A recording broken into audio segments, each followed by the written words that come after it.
So guys, welcome back to my channel. So this time guys, itutur ko kayo sa bahay natin kung ano na yung mga nagawa ng ating contractor.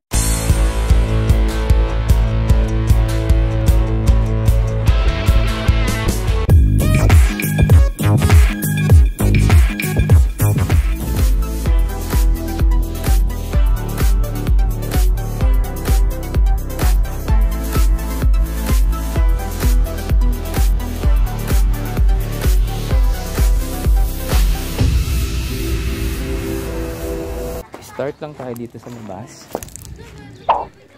Ayan, yan yung pinaka-terrace natin. So, yun yung nagawa nila ngayon. Ayan. So, ito yung magiging office natin. Then, magkakaroon siya ng balcony dito sa may room. Ayan. So, pasok tayo sa loob para makita natin yung iba pang nagawa nila. So, ito pa. Yan. Ito yung pinaka-gate natin.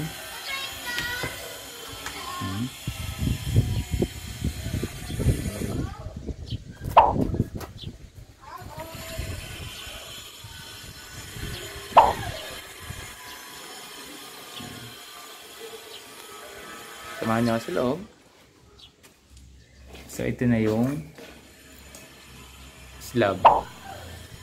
Nabuhusan na nila para second floor natin. Ayan. So, maghintay tayo ng 2 weeks bago natin alisin yung mga kalang niya, mga tukod, para mas tumibay ang slab na ginawa. Ayan. Ayan. Ito yung CR. So, yung CR natin guys, kung mapapansin nyo, bakla siya. So magkakaroon kasi siya ng ibang doors. So hindi ko muna i-reveal, pero next time saka ko ipapakita sa inyo kung ano yung possible na ilagay natin dyan. Then itong laboratory natin, aalisin siya dyan. Tapos ito ay babaklasin. Sa likod, ipapakita ko din sa inyo yung nagawa na nila. So ito yung isang room. Ito. So yan. Schedule nila yung pag-slab dyan. Siguro by next week. After Holy Week. So dito ang magiging CR. So yan.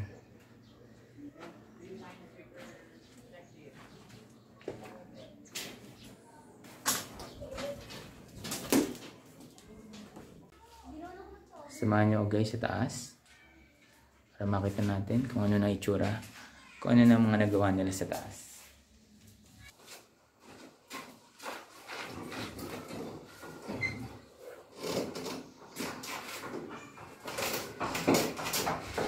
So okay tayo sa taas para makita natin yung mga nagawa nila.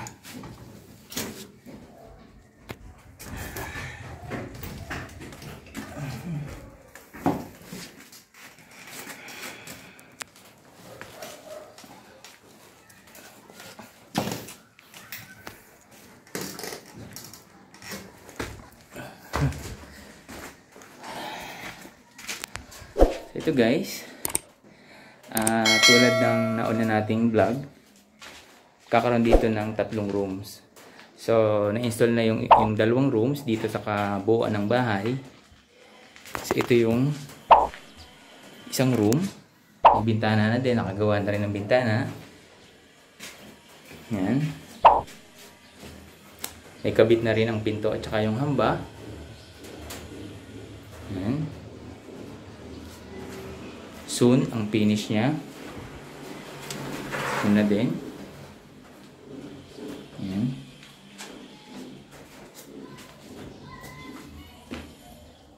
Then dito magkakaroon ng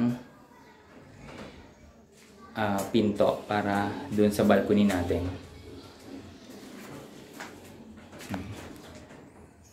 So doon tayo sa isang room para makita nyo din.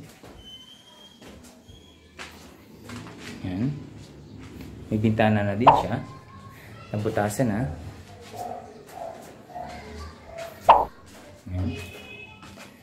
So ito hindi pa lang tapos pero tatapusin din yan. Ito na, nagawa nila.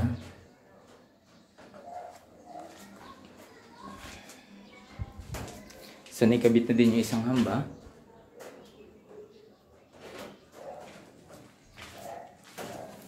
Tapos ito yung magiging daanan natin sa second floor.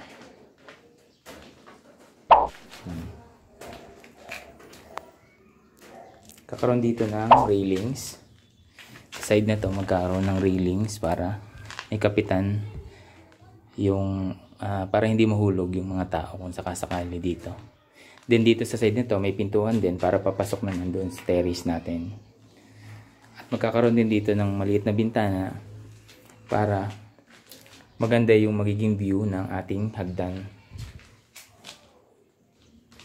Tapos dito naman sa side na to, ito magiging hallway papunta doon sa isang room pa plus CR. So yan, bali ang mangyayari dyan, babaklasin lahat yan para magiging hallway to.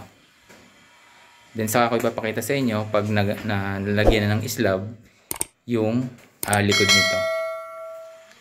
Okay, guys. So, pakita ko din sa inyo ang terrace natin.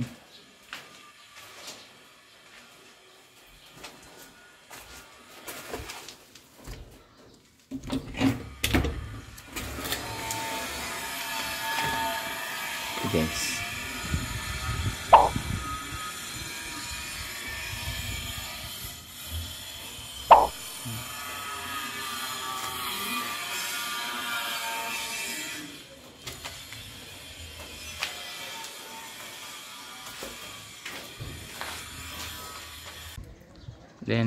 Then ito guys yung view sa labas. So, magkakaroon dito ng bintana dito sa banyo tsaka dito sa pinaka-kitchen natin. Ayan. Magkakaroon din ng bintana.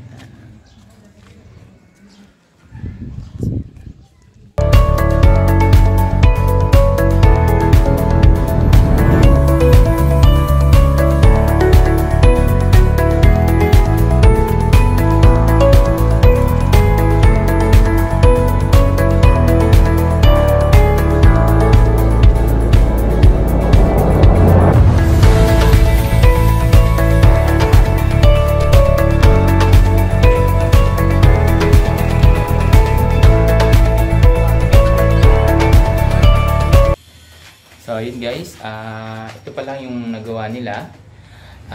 Bali, ang target date natin dito ay 1 month. So, tingin ko naman, kakayanin naman nila. Kaya abangan na lang natin yung mga susunod nating videos para sa update ng mga gawa nila. So guys, maraming salamat. Kung hindi ka pa nakaka-subscribe, please do subscribe and click the bell button para updated ka sa mga latest kong video. Thank you.